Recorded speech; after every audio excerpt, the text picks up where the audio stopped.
Hi all. The purpose of this video is to guide you through installing ACI RemoteLeaf with ACI version 4.1.2 and higher. Before we start, let's do a quick recap of ACI Anywhere in just a few minutes. ACI started off with the standalone fabric. Then we have the concept of ACI Anywhere, and this slide shows you where all the different features of ACI Anywhere came in. And if you notice, from the standalone fabric, the next thing that came was ACI multipod, then ACI multi-site, then RemoteLeaf in 3.1, VirtualPod in 4.0, and then cloud extensions to ACI in version 4.1 to start off with AWS.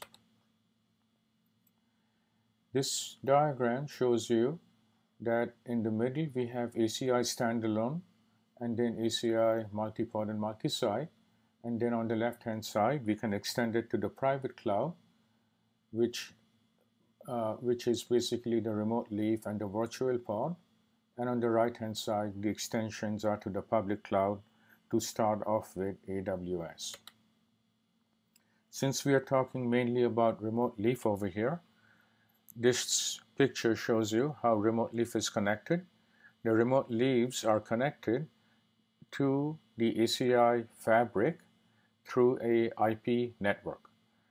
The connection to the fabric is done through the spines on the main pod side, and on the RemoteLeaf side, the RemoteLeafs are connected to routers on the uplinks from those RemoteLeafs, meaning the fabric ports of the RemoteLeafs. The RemoteLeafs belong to a particular pod of the physical fabric. It can belong to any pod of the physical fabric. The IP network has no need for multicast enablement because we use head-end replication for multicast. The RemoteLeaf use cases are mainly satellite data center, extension or migration of data centers, mini-pub location and colo facility, and also telco 5G distribution centers, where the requirement is that these distribution centers stay close to the user community. Suffice to say, we don't support Gen 1 spines on the physical pod. It has to be Gen 2 or higher. And for the RemoteLeaf themselves, Gen 1 leaves are not supported. You need Gen 2 and higher.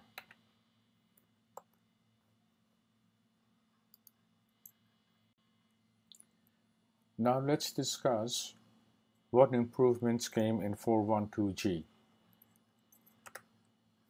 Before 4.1.2G, if you had multiple RemoteLeaf pairs or multiple RemoteLeafs in a fabric, traffic from RemoteLeaf to RemoteLeaf would have to hairpin through the spines of the physical pod. As you can see, from 4.1.2, the traffic can go directly from RemoteLeaf location 1 to RemoteLeaf location 2 and vice versa. Also, RemoteLeaf with multi-site fabric can now be implemented together. RemoteLeaf and multipod support was already there from before. Multipod and RemoteLeaf without RemoteLeaf Direct, the feature that came in 4.1.2, so before 4.1.2, we had to make a separate sub-interface with encap VLAN 5 between the spines of the pod for them to work. From 4.1.2, this has got very simplified, and that's not necessary anymore. Now let's quickly discuss the RemoteLeaf IP requirements.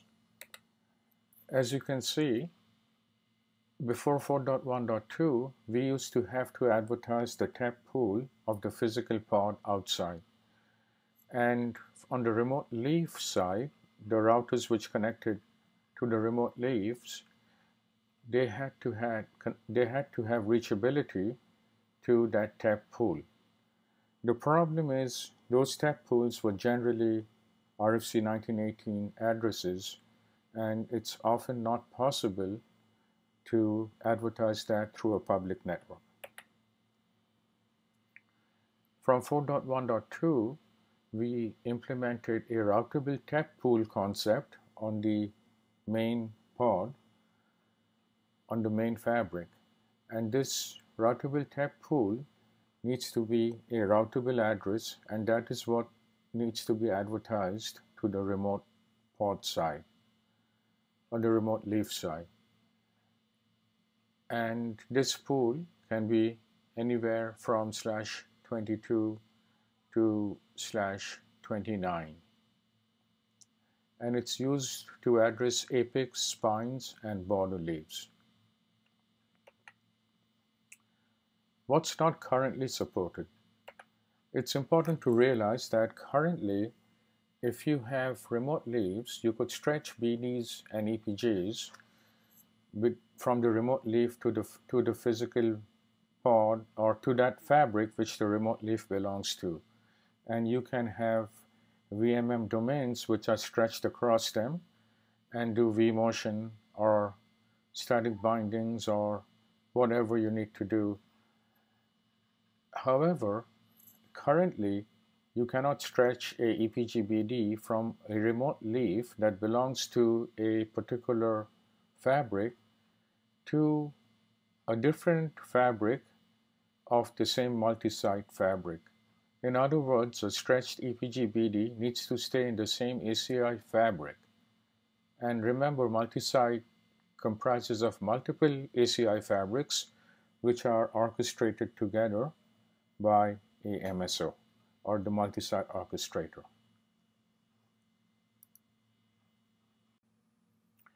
Okay, as promised, we did a very quick overview of ACI RemoteLeaf with 4.1.2. Of course, we did not go through packet walks, the data plane, forwarding, and also the control plane. This is mainly focused on installation, so I just gave an overview. If you want to know more, then you need to look it up and get the details. So now we can start configuring the RemoteLeafs and bring them up in the fabric. Before we do that, let's discuss the lab topology very quickly. So what I have here is Fabric 5 that's already configured over here. And Fabric 5 is an ACI fabric with one spine, two leaves, and one apic. And because this is a lab scenario and I'm not really concerned about redundancy, that works. The tap pool on that fabric that was defined when it was brought up was 10.500/16, and the first apic would then get an IP address of 10.501/32. If I had more apics, then the next two apics would be 10.502/32 and 10.503/32. This Fabric 5 was already connected to the ISN router through Ethernet 130, and the ISN router also had a connection from Ethernet 2.1 going to another spine which belonged to Fabric 6, and Fabric 6 in turn had two leaves and one apic, and then there was a cluster of MSOs which tied these two fabrics together to make an ACI multi-site fabric, and all configurations would generally be done from the MSO, and the MSO would then configure whatever you needed on the fabric, whether you wanted stretched VRF, BD, EPG, or not, and it would configure all that, and it would also do the translation policies between the two fabrics, making it look like one large fabric. So the uplink, as I said, was already configured. Now if you notice, from the same ISN, I have a connection going to a leaf, and this is going to be one of our remote leaves, and I'll call it RemoteLeaf 120. And then one more connection going from Ethernet 2.4 to RemoteLeaf 121. The router IDs are listed over here, and the serial numbers are listed over here, which the serial numbers I've actually logged in through the console and done a show module and got the serial numbers that way. And then the tab pool that I'm going to use for these remote leaves, I have to give it a different tab pool than what's over here. And that tab pool, I will put pool ID number 15. And I'm putting 15 just because it's Fabric 5 and I'm matching 5 with 15. And then the IP address for that pool will be 10500/16. Now, if you notice, I have to define a routable IP pool over here, and this is where this is going to be the IP address that's going to be routable. So the tab pool over here will not be advertised out generally through the through my IP network, because it could be a service provider network, and you might not be able to advertise out your RFC 1918 tab address, and generally people have been using RFC 1918s over there. And once I define this, immediately there's going to be a NAT mapping that comes in from this IP pool, and that NAT mapping is going to map to this APIC in-band address of 10501/32. So when the remote leaves boot up initially from no configuration, they're going to be sending a DHCP request, which will get to this connected router over here, and then this router would then forward it to the to that APIC address to actually the NAT address over here. That's defined over here, and then that will, in turn, will get forwarded to the APIC. Because this address is not going to be routed outside, if I had defined 10501 as the DHCP forwarder, then that would never have reached the APIC. So I would actually forward it to the NATed address. And you can see that configuration here. I have to first find out what that NAT address is, that NATs that address to the APIC IP address, and I would insert that over here. Now, one thing I wanted to point out is that these remote leaves are connected directly to the ISN, and of course this is a lab, so that works. Normally in a production network, they would be configured to some other routers which were on the other side of the IP cloud. And also these uplink ports over here that you see, these are the fabric ports, not the front panel ports that you connect to the upstream router. Also, you would have not one link going to one router, but one link going to one router and another link going to another router for the sake of redundancy. Similarly over here in a production network. The configurations for Ethernet 2.3 and Ethernet 2.4, the ports which connect to the remote leaves, are over here, listed over here. So as you see, I have defined the MTU of 9150 to match up with the default fabric MTU, so OSPF can come up without a problem. The encapsulation has to be VLAN 4, so I put .1Q4, and the VRF member MSite is the same VRF where multi-site was configured to talk to the two different fabrics. So I've just used the same VRF over there for that connection, and the IP address that I'll define here is 10.149.55.1. So the other side will be 10.149.55.2. So when we configure the L3 out on these remote leaves to connect to their upstream router, which in this case is the ISN, we would put that IP address of 55.2 here, and this is 55.5, so we would put 55.6 over here.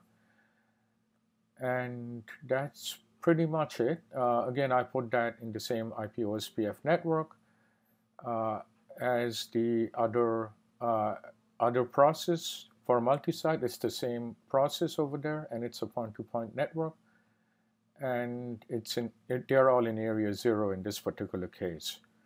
So I think that should be good with all the explanations of this lab topology. So now let's actually move on to doing the configuration physically.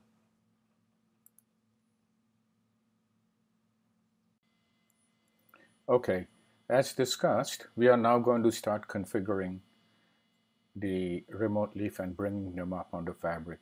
Before we do that, let's quickly go and look at the API GUI and see what we have. So we are going to match this up with this diagram. As I mentioned, this over here is port 5. Port 5 has one spine and two leaves and then one APIC. And then there is port 6 over here, which port 5 and port 6 are multi-sided together with the MSO. So let's take a look at the API GUI. And here's the API GUI. And if you notice, if I go to Fabric and then port 1, you're going to see that I have one spine and two leaves. If you look at the topology and look over here, you're going to see, once it comes up, that I have one spine and two leaves and one APIC controller. Let's go to System and let's go to Controllers, and here is the one controller, and as you can see I have one controller, and if I go to Cluster, you're going to see that the internal IP address is 10.5.0.1, and just to double check, my Fabric port setup policy had 10.5.0.0/16 as the tab pool for the physical pod. Now let's go to tenants, and let's go to infra tenant, and let's go to networking and external routed networking, and you can see that I have intersite set up over here. This is the L3 out for the multi-site that exists right now. Let's go to the MSO, and on the MSO you see that we have port 5 and port 6. If I go to configure infra, and if I go to port 5, you're going to see that the overlay multicast tab is 192.168.5.10, and this is the multicast tab for the entire fabric. By the way, the fabric name is new port 5. It's actually not a pod. Port 1 is a pod in this fabric. The fabric name is kind of a misnomer. It should have been named Fabric 5, but regardless, just ignore the word port 5 there. So 192.168.5.10 is the overlay multicast tab. As you know, in a fabric, you have one multicast tab in the entire fabric, regardless of the number of pods. So if I go over here to my API GUI, I go to Policies, and I go to Protocol, and I look at my Fabric external connection policies, and you're going to see that if you look over here again, 192.168.5.10, and over here you're going to see that data plane multicast tab is 192.168.5.10. So this is regardless of the pods, the entire fabric gets that. As you know, you can do multi-pod and multi-site together. If you did that, the entire fabric, which is multi-pod, would get one multicast tab IP address. All right, so that's that address. Now let's look at the overlay unicast tab. As you see, this is a anycast address that is per pod 192.168.5.11, and as you see, 192.168.5.11/32 is right there. And this data plane tab, this is actually for the multi-pod configuration. If you don't have multi-pod, it's still a good idea to go ahead and put a /32 address in here. Of course, if you did multi-pod, you would need an address per pod. That's the anycast multi-pod unicast TEP address for multiport. This is for multi-site. So this one, 192.168.5.11, was actually pushed down from the MSO. And port 5, if I go to the spine, this is the specific spine configuration. This is 172.168.5.2 /30. This is the interface address. And again, if you match it up with the diagram, you're going to see 168.5.2 over there. And if you come to the APIC, then you will, if you go to the L3 out and you go to the logical interface profiles, you will see in the routed sub interface, I have 172.168.5.2 over there. So that matches up over here. And the BGP, EVP, and router ID should be the loopback address. So let's go to the node profile, and there you go, 5.13. Again, if you come back here, you'll see 5.13. And then the other thing that I just wanted to quickly point out, the BGP AS number is 65001, and the BGP, EVP, and router ID, we discussed that. Let's see what else is there. I guess that's all there is. Now the BGP peer from this fabric, 192.168.6.13, that is port 6, as I can tell because I IP'd the pods in a certain way. So 6 is, or the fabric. So 6 is fabric 6. And if I go and check over here, you're going to see that 6.13 is right there. So basically, this is the 6.13 that it's peering with. Okay, so that's so basically all these things. Sorry, not those, but all these items over here got pushed down from the MSO itself. We did not have to configure it manually over here. Okay, so now you have a multi-site fabric up and running, and as you can see, in this particular multi-site fabric has two fabrics, fabric 5 and fabric 6.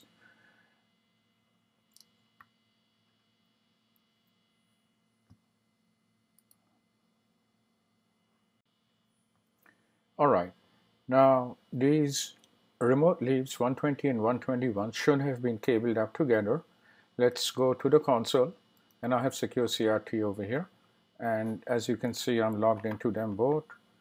That's this should be RemoteLeaf 120, and this should be, let me log into it, admin with no password, and this should be RemoteLeaf 121. Let's go to RemoteLeaf 120, and let's do a show module, and let's take a look at the serial number. It's FD022 whatever Y79, and that's that Y79. And let's look at this one, show module, and this one is YJV as in Victor, and there you go, YJV as in Victor. All right, so we've confirmed that those are the two RemoteLeaf serial numbers. Let's come to RemoteLeaf 120, and let's do a show LLDP neighbor, and I don't see any neighbors over here. Let's see if we see any here. Show LLDP neighbor, and there is no neighbors over there. So if these were connected up, then we should be seeing LLDP neighbors. Let's go and see why. So let's do show LLDP neighbors, and this over here is actually for port 6. The RemoteLeafs are already configured. So if I do show run interface Ethernet 2/5, you can see that that's description is fabric 6. But my fabric 5 is not there right now. Let's see. This should have been Ethernet 2/3. So let's do show run interface Ethernet 2/3. Oh, it's shut down. So config T, interface Ethernet 2/3, and let's do no shot, interface Ethernet 2/4, let's do no shot, and let's do show LLDP neighbor, and there you go. Now they showed up, 2.3 and 2.4. Okay, let's go back here to the RemoteLeaf, show LLDP neighbor, and we have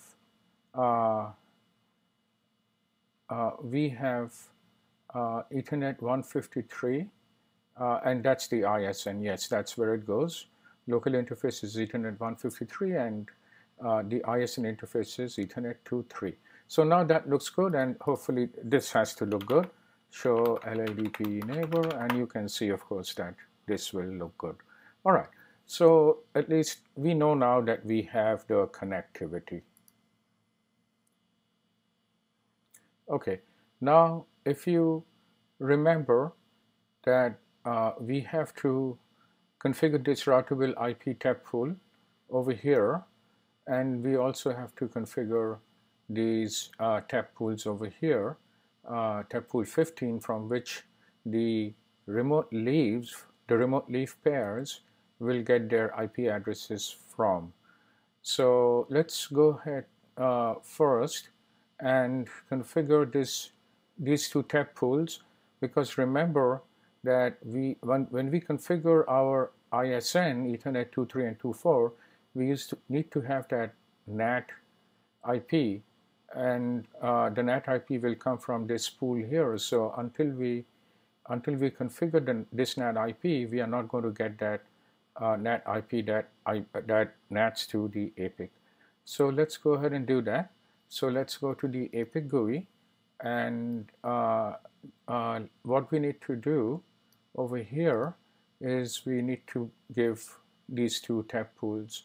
So let's go to Fabric and Fabric Inventory, and then Fabric Pod Setup Policy, and these RemoteLeafs over here, these two, they should be associated with pod 5, or sorry, with Fabric 5 pod 1.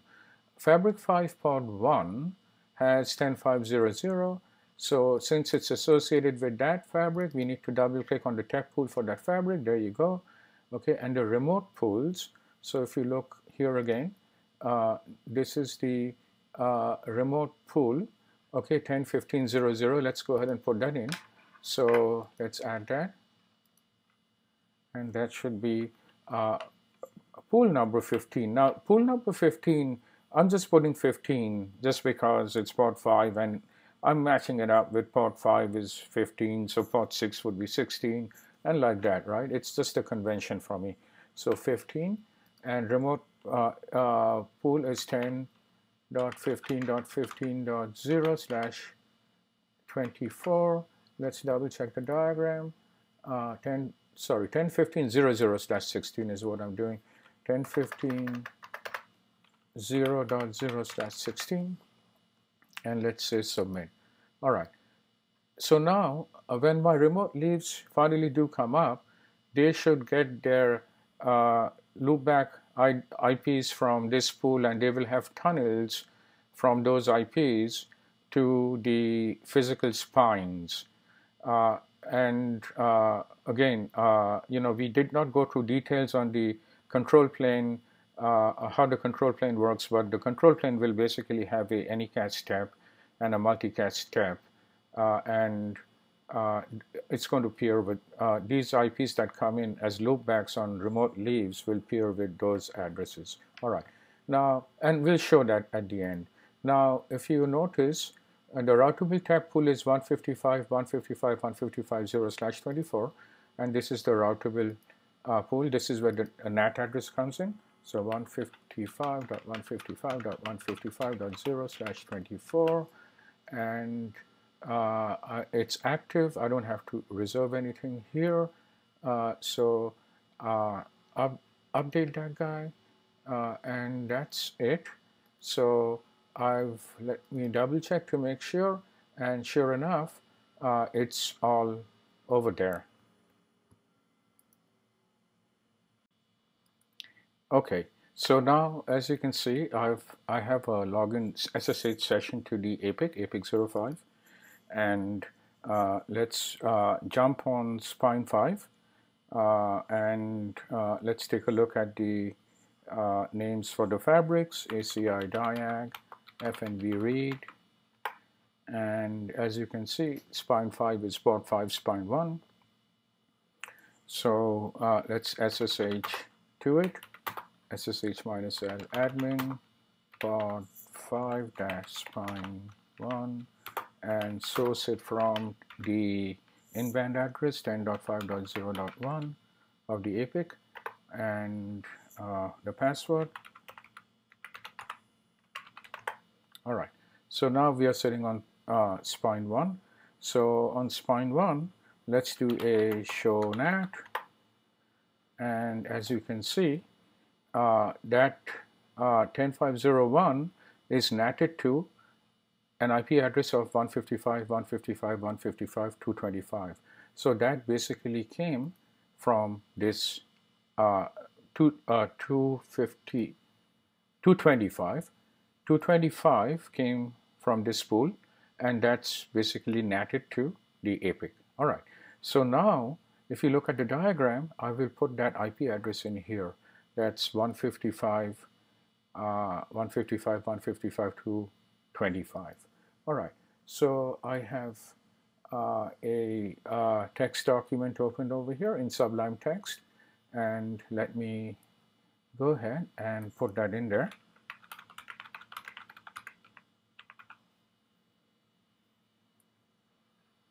Yep, that's right. And let's put the same thing here. All right, now we are going to go ahead, copy this whole configuration and put it in the, stick it into the ISN. Before we do that, I want to show you one thing very quickly. I can move this out over here. Is that if I go here to my APIC GUI, and if I do fabric membership, I have those three nodes, spine, leaf, and leaf. Nodes pending registration, of course, I don't have anything, right? So once I do that, I'm expecting to see that those will pop up over here because if you look back at the diagram, these spines will send DHCP request over here to the ISN, and the ISN will forward it to 225, which is over here, and then this, because that's the routable pool, and then this spine will NAT it to the APIC, so the APIC should get it. All right, so let's go ahead on the ISN and do config key, and let's stick it in, show IP interface brief, VRF msite, and 234 is admin down. Okay, so let's go ahead and bring that up.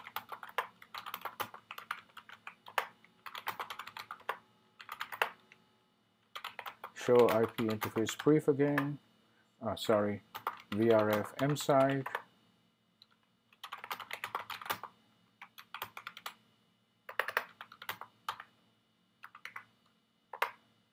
And now it's all up. All right. Now let's go and take a look and see if those.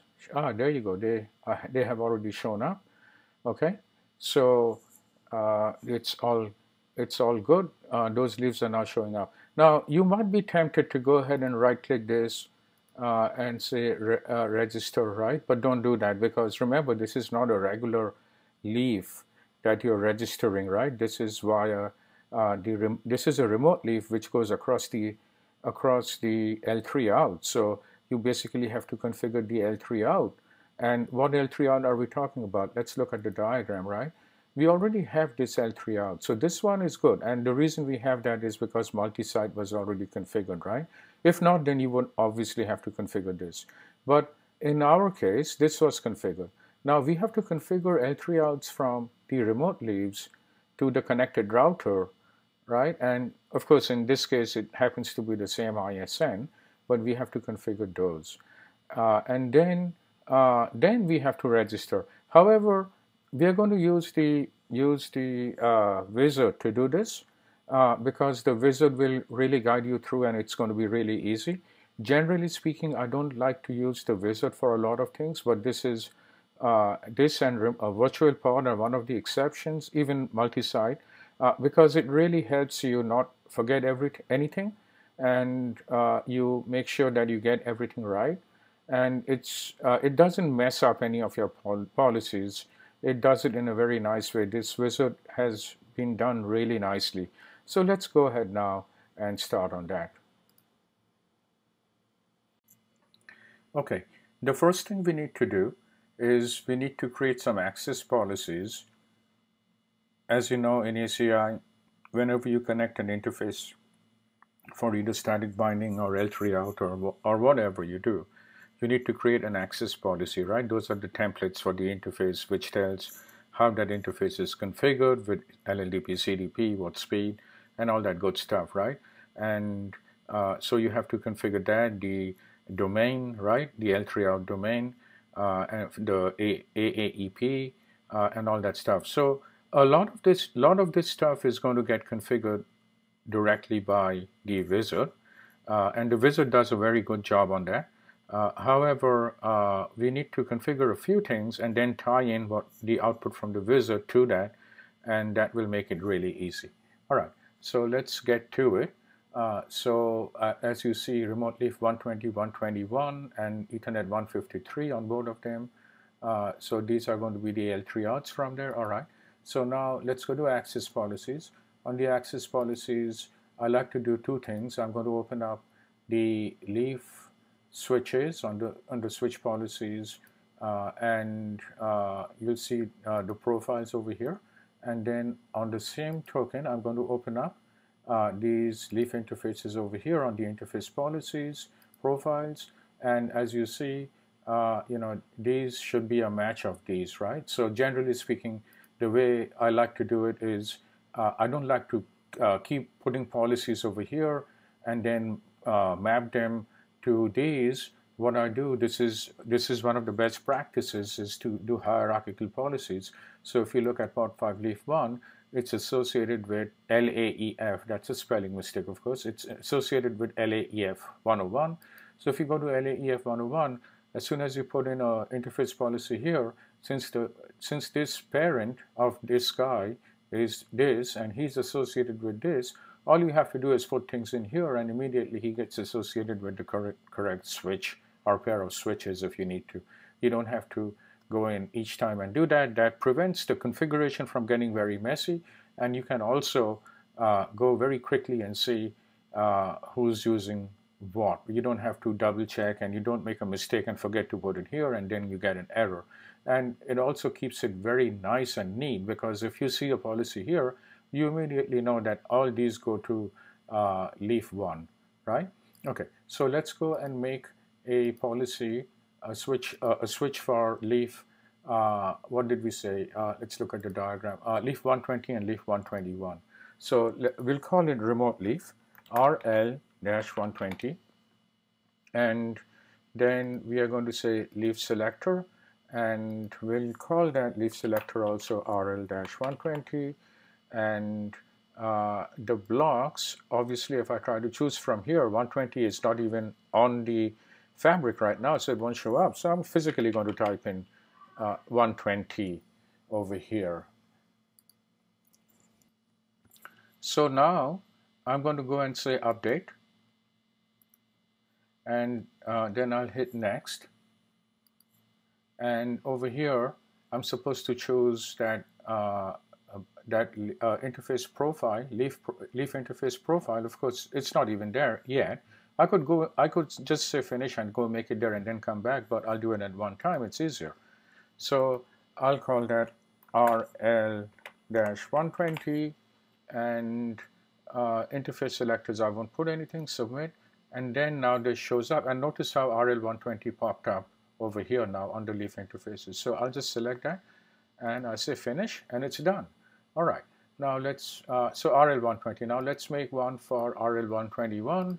So let's do this, RL-121, and leaf selector, I'll call it RL-121, and I'll call it, put the node ID of 121.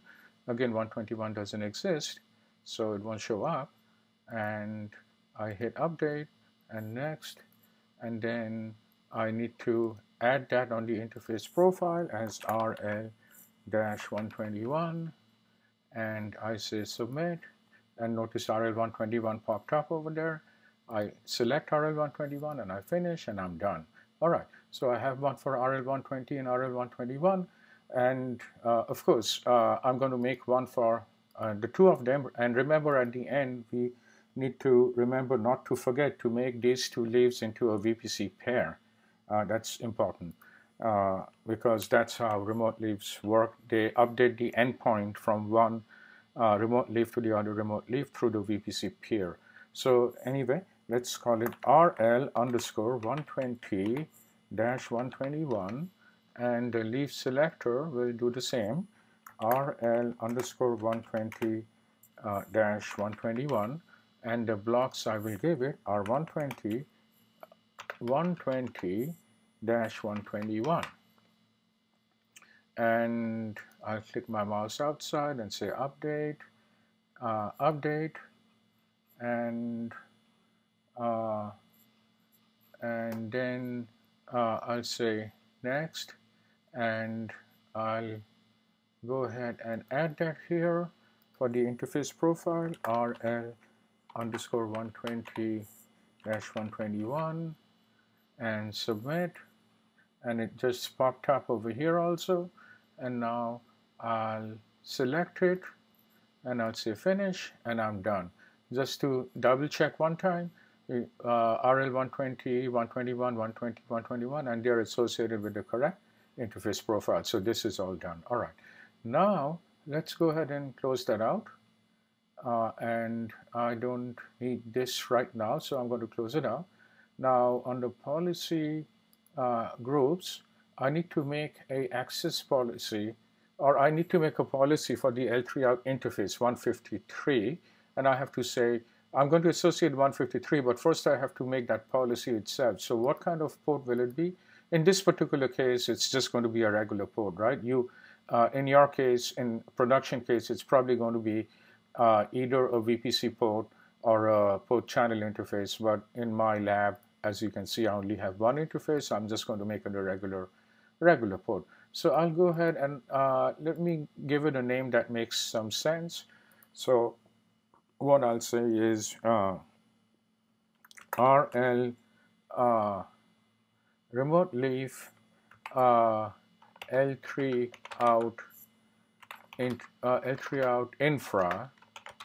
So these are for the infra connections, right? Because you could have regular L3 out from the RemoteLeaf out also, right? Meaning that once these are set up, I can have a L3 out going from here, L3 out going from here, or a VPC L3 out, whatever, right? But in this particular case, we are talking about the infra L3 out, which is this fabric port side, right?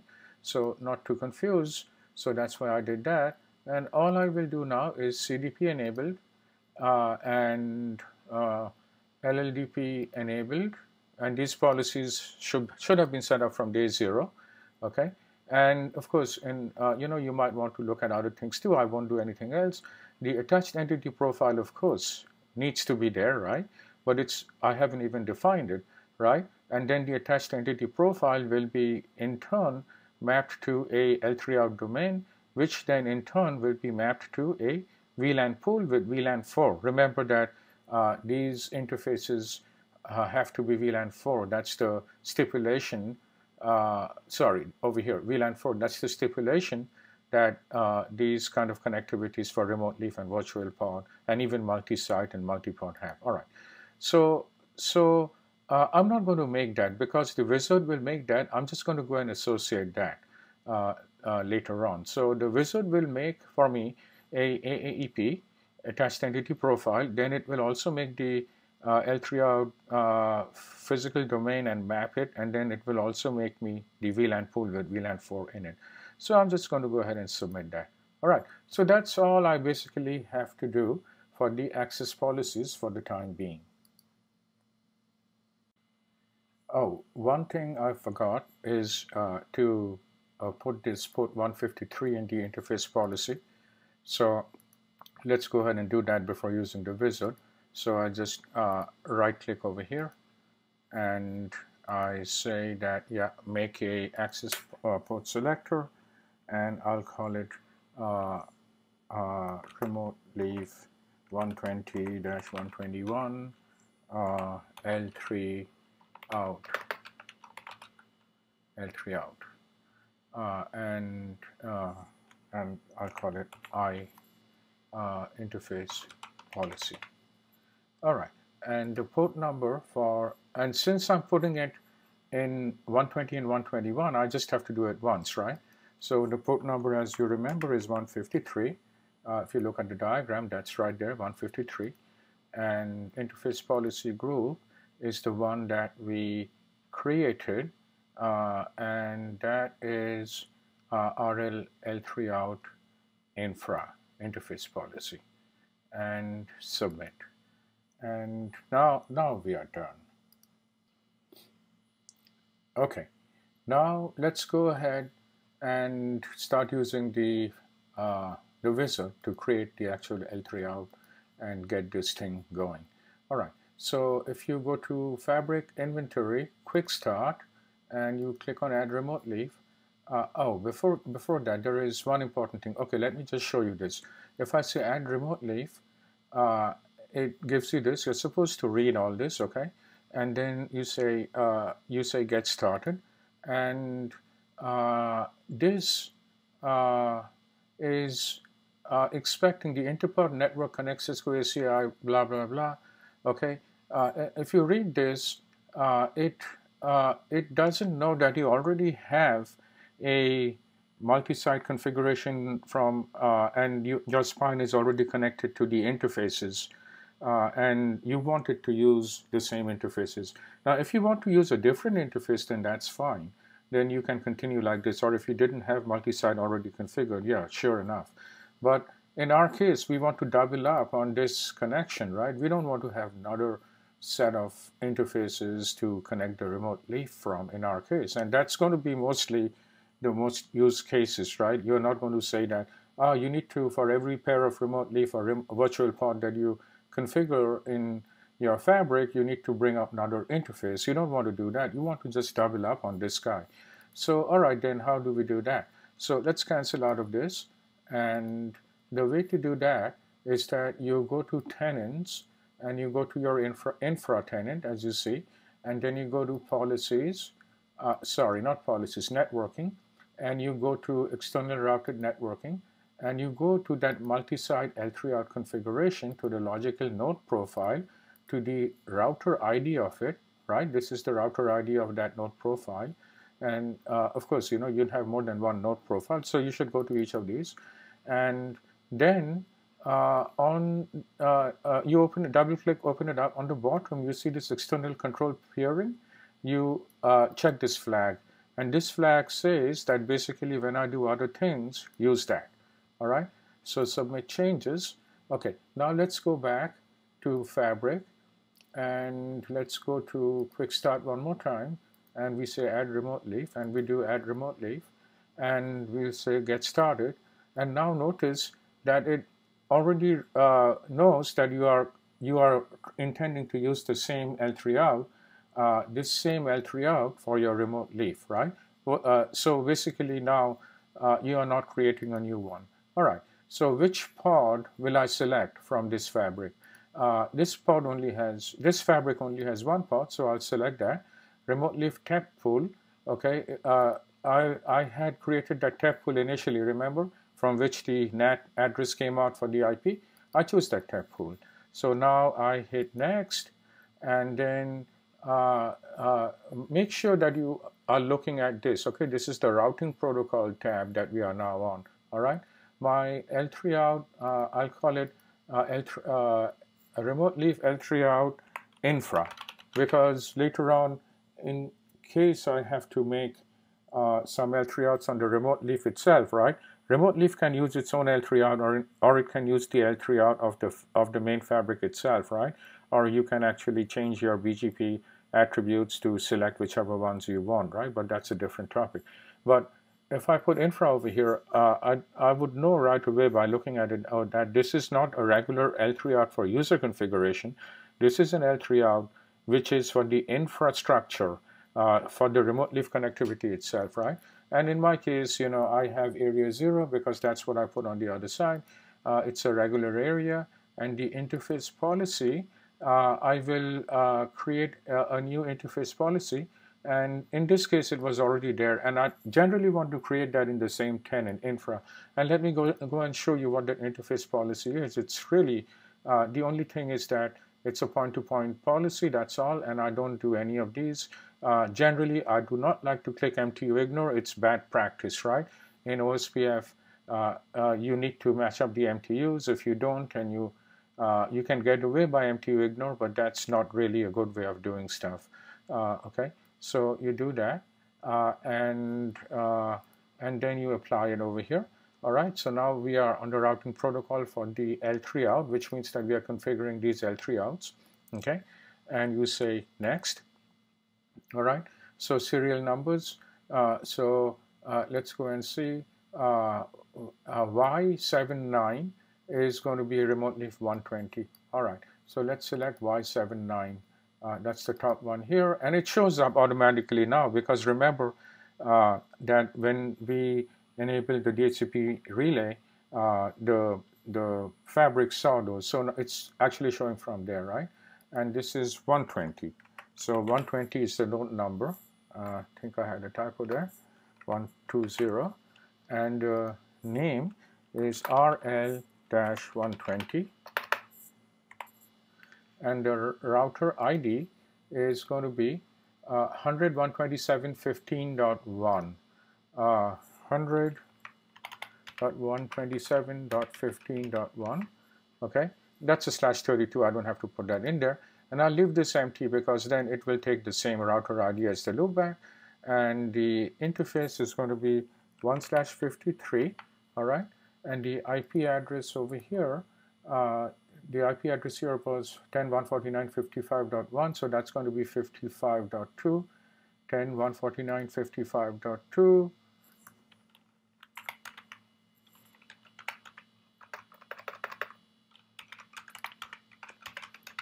/30, all right? And if I had more interfaces to add, let's say, right, then I would, of course, hit this, which means that this would have another interface, right? But in my case, I only have one interface, so I don't want to hit the plus sign. But now, I want to hit this plus sign because I want to put in RemoteLeaf 121 also, right? So I hit this one, and new one pops up, and of course, this time, I'm going to choose the other serial number, right? And this is going to be 121, and the node name is going to be RL-121, and the router ID is going to be 100.127.15.2, right? And that's from this diagram. And now the loopback is the same. This is going to be 1/53, and this should be 10.149.55.6, right? This side was 55.5, and then this side is 55.6. All right, and then /30, of course. Okay, and I say next.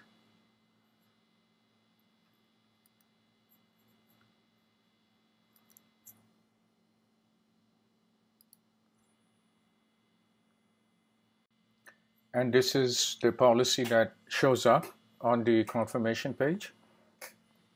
And these are all the different policies that will be created.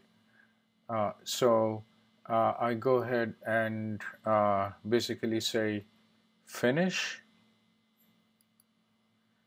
And now you can see, remember in the previous page, I could have changed the names of these policies, but you know, I don't really care to do that. But if you notice that the L3 out that we named was RL3 out infra. So basically it took the it basically took the entity profile name, attached it with an underscore for the AAEP, and external router domain, it made that. So it did all these things, right? One thing it doesn't tell you here is that it also created the VLAN pool with VLAN 4, but we'll go see that. Now, one thing that's interesting is that if you look at this fabric policy for external, you're going to see that at the very end, on the fabric external routing profile, right, and you can go look at that from the from infra-tenant policies directly, right, and it put these IP addresses of the sub interface, right, and these are basically the route maps that are going to get attached to the so that these IP addresses are also advertised out to the towards the IPN or ISN. All right, so that's it. I'll say close. All right, the next thing I need to do is oh, it's already become active, but let's go ahead and go to Fabric Inventory, Fabric Access Policies, and over here on Interfaces, let's go and go to Leaf Interfaces, Profiles, and then on this guy, if you remember, we had this, so let's double click on that guy. 153, sorry, not there. We need to go to the policy groups, and this over here. We basically L3 out infra. This is the L3 out that we had created for the access policy, and we need to attach the AAEP over there that got created, and this is the AAEP it created, right? So we attach that, and that's basically all we have to do, right? Submit changes. And now let's go take a quick look at the AAEP, and if I go to policies and global policies and attached entity profile, you're going to see this is the AAEP it created, and if you notice, it's associated with this L3 out domain. So let's go to that L3 out domain, which is, need to move this up a little bit. Right, so physical and external domains, and this is the external routed domain, and this is the L3 out it created, the L3 out domain that it created. And if you notice, the pool it associated with was VLAN 4. It created a dynamic pool with that. Okay, so now let's jump on the console one time, and if you notice, it already says excuse me, RL120. If I do admin, it's going to now ask for a password because it's part of the fabric. So let's go ahead and put the password in. This is the fabric password, same as the APIC or anything else. Now ACI diag fnv read, and as you see, both Leaf 120, RemoteLeaf 120 and 121 are now active. Let's go, and same thing will happen from here.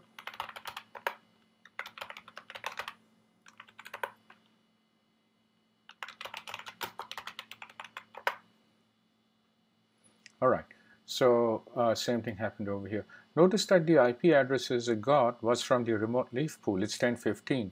The other ones, which are part of the physical pod, it's 10.5, right? Okay, so that's that. Now, so the RemoteLeaf should be attached. Let's now go and do one final thing, and then we'll come back and take a look from the physical topology on the GUI. So the last thing, which is very important to do, is to actually go to Fabric Access Policies, and then let me close these guys. It's too many things are open here. And now let's go to Policies. Let's go to Switch Policies, and let's go to Virtual Port Channel Default, and let's make those two into a VPC pair. So let's do this, and let's say VPC 120 VPC underscore 120-121, and the ID will be 120, the first one, and the switches, now these will show up there, 120, and this will be 121, and say submit, and now it should get an IP address from there very quickly. There you go, the IP address just came in. So now these two should be a VPC pair. Now if I go here and if I do show VPC on 120, you're going to see that it is in fact a VPC domain. So basically my remote leaves are now configured and they are part of the fabric. If I go to pod 1, you can see that the remote leaves are there, fabric membership. You will see that the remote leaves 120 and 121 are also part of the fabric. Let's now go to fabric inventory and topology, and let's look at the topology. And as you can see, there's 2 remote leaves and 2 regular leaves. Let's click on pod and topology, and you will see that I have remote leaf 120 and 121 connected to my IP network, which is then connected to spine 1.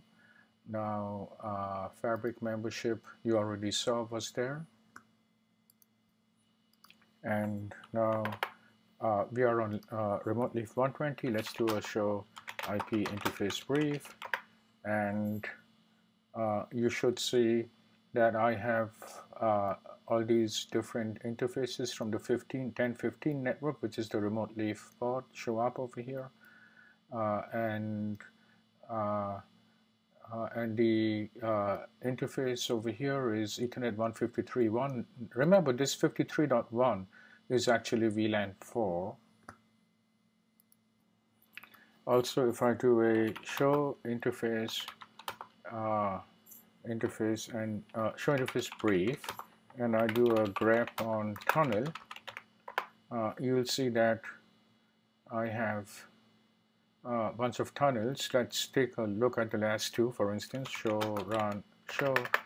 interface TU5, and if you notice, TU5, the source is 40.0, which is loopback 0, and the destination is 192.168.6.11/32, and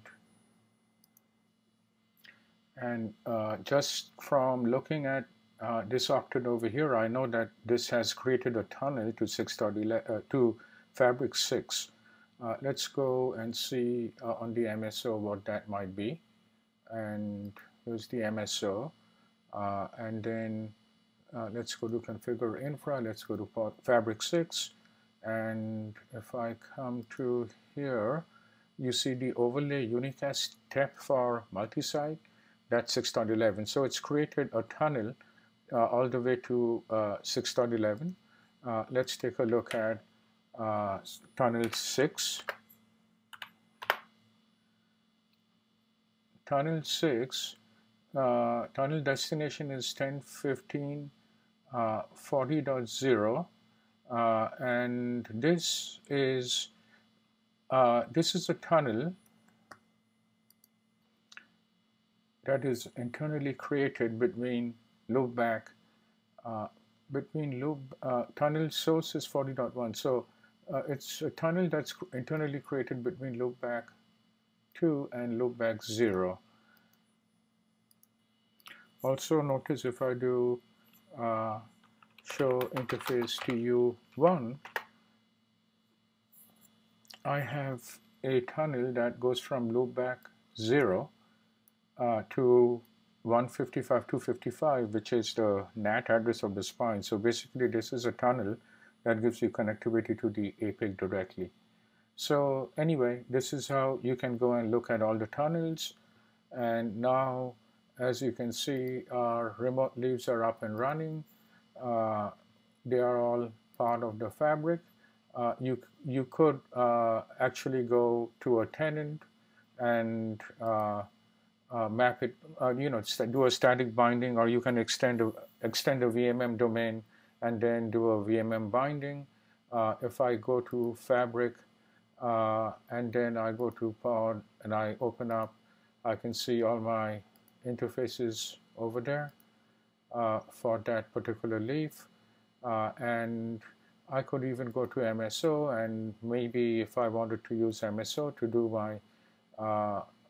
my bindings or define anything, I could do it directly from a schema. Let me go to one of my tenants over here, and let's go to this one, for instance, and let's go to VRF definitions, and those are VRF definitions. Sorry, that's the wrong one to go to. Let's go to BDs over here, and let's go to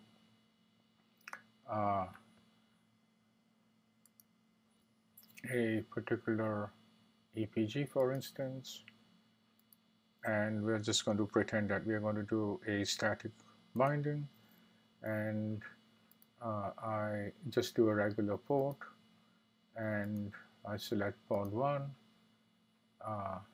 and then I select a leaf 120, and as you can see, I can do my static bindings from there. So that's all I have to show you here. And to summarize, I know this took a long time because I went step by step, but this can be done very fast, and it's really very easy to do. Thank you. Oh, there is one more thing that I forgot to show you, and that's the L3 out that was created by the wizard. So let's go to tenants, and let's go to infra tenant, networking, and external routed networking. And this was the original multi-site L3 out that was created by the MSO, and this is the L3 out infra that we created from the wizard. And if you look at it, there are two logical node profiles here, node profile 120 and 121, that was created here. And inside those logical node profiles, there is this node over here, and the routed sub interface is 55.2 over here, and then similarly over here on the logical node profile, if you look at it, the routed sub interface with VLAN 4 is 55.6, and if you go to the logical node profile itself, the router ID that we put in through the wizard was 15.1, which is over here. Similarly, if you go to 121, you'll see that the router ID is 15.2 right there, and this wizard created all of this for us. Of course, you did not have to use the wizard, in which case you could have created the L3 out here by yourself after creating the access policies and everything associated with that. And then you would have to go to the Fabric and go to Fabric membership, click on the nodes pending registration, and those two nodes that were showing up there, you would have to right click it and then add it in as a RemoteLeaf and put the RemoteLeaf node ID and node name. And that would have worked too, but the wizard just makes it that much easier. So now I think I've pretty much shown you everything there is to install RemoteLeaf, and hopefully you find this useful and easy to do. Thank you.